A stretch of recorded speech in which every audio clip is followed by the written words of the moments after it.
Espero que estejam todos e todas bem. Bom, neste documentário iremos continuar nossa análise sobre um dos mais importantes processos revolucionários que aconteceu no Brasil, que foi a Revolta da Chibata. Bom, estamos utilizando como referência para respaldar este documentário o livro A Revolta da Chibata, escrito por Edmar Morel.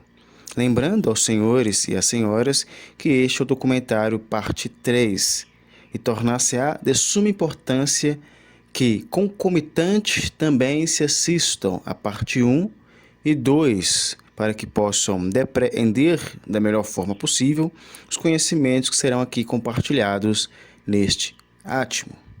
Tudo bem? Bom, já apreendemos o que foi e como aconteceu o processo revolucionário, intitulado por Edmar Morel de A Revolta da Chibata. Agora iremos aprofundar nossos conhecimentos sobre este fato histórico, analisando mais citações que se encontram no livro A Revolta da Chibata, do autor citado anteriormente. No início deste vídeo entenderemos como a luta de João Cândido, o líder da Revolta da Chibata, foi contra o racismo na Marinha brasileira, deixado pelos resquícios da escravidão, que fomentaram relações de poder entre os oficiais e os marinheiros. E como este racismo foi um produto de manutenção entre as relações de poder e hierarquia entre os oficiais, majoritariamente homens brancos, e os marinheiros, majoritariamente homens negros. Assim, podemos entender como os homens negros, mesmo após a escravidão, eram tratados como párias e dalits, até mesmo em instituições cujo objetivo era proteger a nação, como a Marinha Brasileira. Bom, no final deste vídeo, também leremos uma nota oficial que os marinheiros, líderes da Revolta da Chibata, escreveram ao governo brasileiro de 1910 e, concomitante, analisaremos depoimentos dos próprios marinheiros sobre as chibatadas que eles sofriam na Marinha Brasileira. Bom, iniciaremos este documentário analisando citações que se encontram no livro A Revolta da Chibata, escrito por Edmar Morel. A primeira diz que relembrar hoje João Cândido e a rebelião de cerca de 2.300 marinheiros, da qual ele se tornou o símbolo, significa compreender que seus gestos e palavras trazem à tona problemas ainda inquietantes para a sociedade brasileira, como o racismo, a desigualdade social, a violência cotidiana do Estado sobre as camadas pobres da população e a democratização das Forças Armadas, sem esquecer do mito de que existe uma tradição ordeira, pacífica e conciliadora na história do Brasil. Bom, podemos entender, a partir dessa citação, que o revolucionário João Cândido e seus companheiros, cerca de 2.300 marinheiros, expuseram a partir da Revolta da Chibata o racismo que existia na Marinha Brasileira e que desencadeou uma revolução contra essa opressão herdada da escravidão, mostrando que os marinheiros, majoritariamente homens negros, não aceitariam mais serem tratados como escravizados do século XIX. Tudo bem? Bom, vamos para a próxima citação. Melhor faria a Marinha Nacional, mais uma vez ultrapassada pelos acontecimentos, em reconhecer os erros cometidos em 1910 e, num gesto de grandeza, virar essa página do passado e pedir perdão pelas violências historicamente comprovadas, os castigos corporais, as demissões injustas, prisões, degredos, torturas e assassinatos praticados por representantes do Estado Nacional. Tais reações indicam como as estruturas de dominação combatidas pelos rebeldes de 1910, apesar das mudanças, permanecem na sociedade brasileira, ao que parece, baseadas em preconceito de raça e de classe, nem sempre explicitados. A partir desta citação, podemos entender que a mobilização dos marinheiros na Revolta da Chibata foi contra o racismo herdado da escravidão.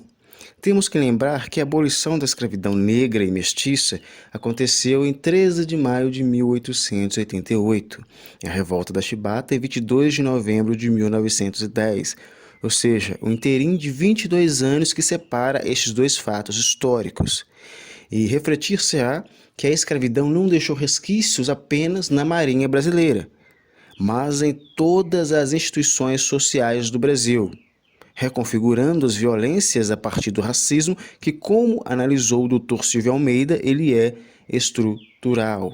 Bom, a partir das próximas citações, entenderemos como a hierarquia e o poder na Marinha brasileira eram fomentados pela cor da pele e não pelo mérito. Em que, de acordo com as pesquisas de Edmar Morel, na Marinha brasileira, majoritariamente os oficiais eram homens brancos e os marinheiros eram homens negros. Lembrando que esses últimos eram chibatados como os escravizados do século XIX. Bom, de acordo com as próximas citações, entender-se-á que enquanto os oficiais, principalmente na Marinha, vinham de classes nobres, dos senhores rurais ou da burguesia urbana, os integrantes dos quadros inferiores eram apanhados à força para preencher os vazios deixados pelo voluntariado. Ex-escravos ou filhos de escravos, constituía-se a tripulação, a sua imensa maioria, de negros e mulatos escuros. Confundiam-se os dois estratos mais ínfimos, da sociedade e da marinha, sem que houvesse grandes esperanças de elevação em ambas as estratificações. Por esses extravasamentos de qualificativos quase sensuais, bem se compreende que os dois extremos da tripulação, de um lado, oficiais finos, fidalgos, elegantes, brancos, e de outro, a maruja, ignorante, pobre, sem modos, negra ou mestiça, jamais se pudesse acomodar no mesmo barco. Exemplo de uma instituição social total, fechada e independente como unidade. Próximos fisicamente do tombadilho do navio, mas tão distantes socialmente uns dos outros que mal se podiam reconhecer como membros da mesma equipagem. Bom, a partir destas citações, no livro A Revolta da Chibata, de Edmar Morel, podemos analisar que, enquanto os oficiais da Marinha Brasileira eram majoritariamente homens brancos, os marinheiros eram majoritariamente homens negros, e reiterando que este fato expõe as relações de poder e hierarquia baseados não no mérito, mas sim e somente na cor da pele e herança familiar. Tudo bem? Bom, conforme a próxima citação, poder-se-á refletir que Gastão Penalva, escritor e antigo oficial da Marinha, dedica umas poucas páginas sobre o uso da chibata na Marinha brasileira. Segundo ele, o castigo aviltante vinha dos tempos da escravidão. Bom, continuando a nossa análise de mais um trecho que se encontra no livro A Revolta da Chibata, de Edmar Morel, podemos ler que tudo que Tavares Bastos denunciara em 1862 se mantinha ainda em vigor na Marinha de 1910, sobre outro regime político e em outro século. Elitismo dos oficiais, grande distância social entre eles e os marinheiros, má alimentação, soldo suficiente, castigos corporais e permissão de baixa somente depois de 15 anos da incorporação. Daí as deserções e as constantes indisciplinas. Na proclamação ao ministro da Marinha, diziam os marinheiros revoltados: por isto pedimos a Vossa Excelência abolir o castigo da chibata e os demais bárbaros castigos pelo direito da nossa liberdade, a fim de que a Marinha brasileira seja uma armada de cidadãos e não uma fazenda de escravos, que só tem dos seus senhores o direito de serem chicoteados. Aqui podemos analisar a analogia que os próprios marinheiros fazem entre a Marinha brasileira e uma fazenda de escravizados, mostrando que eles sabiam pelo que lutavam quando fomentaram a revolta da chibata, ou seja, eles sabiam que a sua luta era contra o racismo e os resquícios da escravidão deixados na própria Marinha brasileira e em diversas outras instituições sociais do país. Tudo bem? Bom, agora neste átimo, analisaremos uma citação que conta com detalhes o processo de chibatadas que os marinheiros, majoritariamente homens negros, sofriam na Marinha brasileira. Essa é uma parte muito sensível deste documentário. É demasiado cruel o depoimento que leremos agora sobre os detalhes das dores e sofrimentos que, majoritariamente, homens negros sofriam nessa instituição. Esta citação está disponível no livro A Revolta da Chibata, escrito por Edmar Morel, e nela lemos que a própria Constituição Imperial extinguiu as penas cruéis, mas centenas de marujos tinham suas carnes retalhadas à chibata. Havia um mestre nesse desumano sistema de tortura. Era Alípio, o carrasco do Minas Gerais. Outro algoz era Luiz Apicuim. Eis como uma das vítimas narra o flagelo. O bandido apanhava uma corda mediana, de linho, atravessava de pequenas agulhas de aço, das mais resistentes, e para inchar a corda, punha de molho, com o fim de aparecer apenas as pontas das agulhas. A guarnição formava e vinha o marinheiro faltoso algemado. O comandante, depois do toque de silêncio, lia uma proclamação. Tiravam as algemas das mãos do infeliz e o suspendiam nu da cintura para cima, no pé de carneiro. Ferro que se prende à balaustrada do navio. E então, Alípio, o mestre do trágico cerimonial, começava a aplicar os golpes. O sangue escorria, o paciente gemia, suplicava, mas o facínora prosseguia carniceiramente, o seu mister degradante. Os tambores, batidos com furor, sufocavam os gritos. Muitos oficiais voltavam o rosto para o lado. Todos estavam em segundo uniforme, luvas e armados de suas espadas. A marinheirada, possuída de repulsa e de profunda indignação, concentrada, murmurava: isto vai acabar. Bom, de fato, este é um relato que deixar-nos-á estarrecidos e consternados com tanta crueldade que existia contra homens negros na Marinha brasileira. Por isso a história de João Cândido e de seus companheiros marinheiros é tão importante para o Brasil, pois mostra como esse país tratava sua população negra e mestiça, que era de forma violenta e desumana, não somente na Marinha brasileira, mas de fato e também em diversos outros âmbitos e instituições sociais. Tudo bem? Agora leremos a nota oficial dos marinheiros revolucionários liderados por João Cândido sobre a revolta da Chibata. Bom, essas são palavras dos próprios marinheiros sobre a sua revolução na Marinha brasileira. De acordo com ela, podemos entender que a nota oficial foi respondida pelos rebeldes pelo rádio. Conservo a redação. Ao povo e ao chefe da nação. Os marinheiros do Minas Gerais, do São Paulo, Bahia, Deodoro e mais navios de guerra vistos no porto, com a bandeira encarnada, não tem outro intuito que não seja o de ver abolido das nossas corporações armadas o uso infamante da chibata, que avilta o cidadão e abate os caracteres. Ao povo brasileiro, os marinheiros pedem que olhem a sua causa com a simpatia que merece, pois nunca foi seu intuito tentar contra as vidas da população laboriosa do Rio de Janeiro. Só em última emergência, quando atacados ou de todo perdidos, os marinheiros agirão em sua defesa.